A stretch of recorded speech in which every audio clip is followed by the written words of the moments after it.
को पूर्व प्रवासी मैथिल कैक ठाम जुटौलनि। अपन माटी पानिक दरेग दिल्ली में संघ बनौलनि। मिथिला रत्न भोगेंद्र प्रयासे, मिथिला रत्न भोगेंद्र प्रयासे मैथिल भेलाह संग।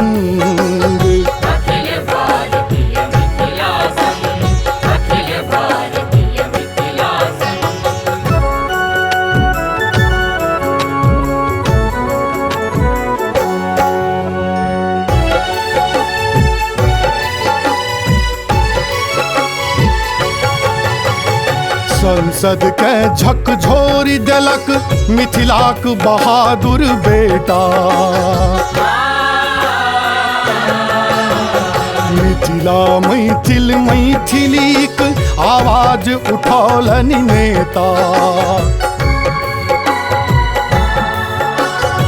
भरि देशक मैथिल जागल, भरि देशक मैथिल जागल, पटना दिल्ली आ बंग।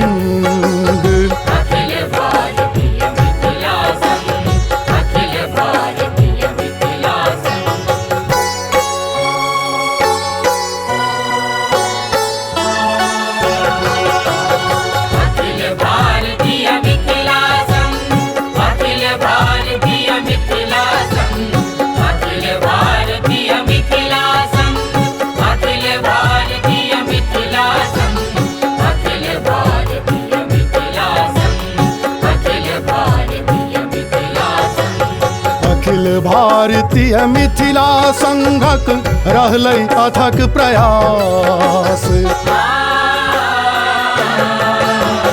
दरभंगे की गाम गाम शिक्षा केर भेल विकास।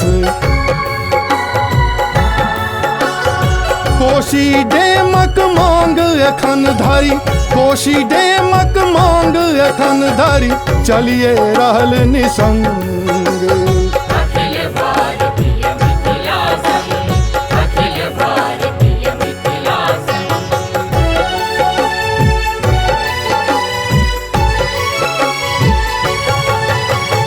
जयंती जनता वैशाली मिथिला पुरी धरि चललै। दिल्ली में मैथिली अकादमी संघक बल पर बनलै। एहन कतेको काज भेल अछि, एहन कतेको काज भेल अछि, बनले छैक उमंग।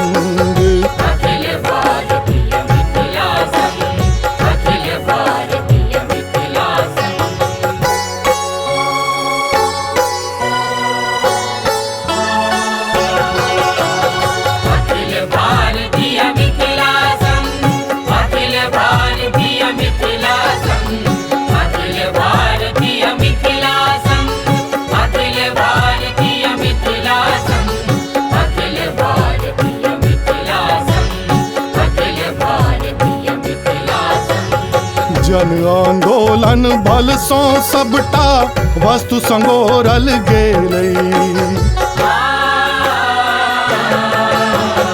अपन भाखा मैथिली भाखा संविधान में एलै।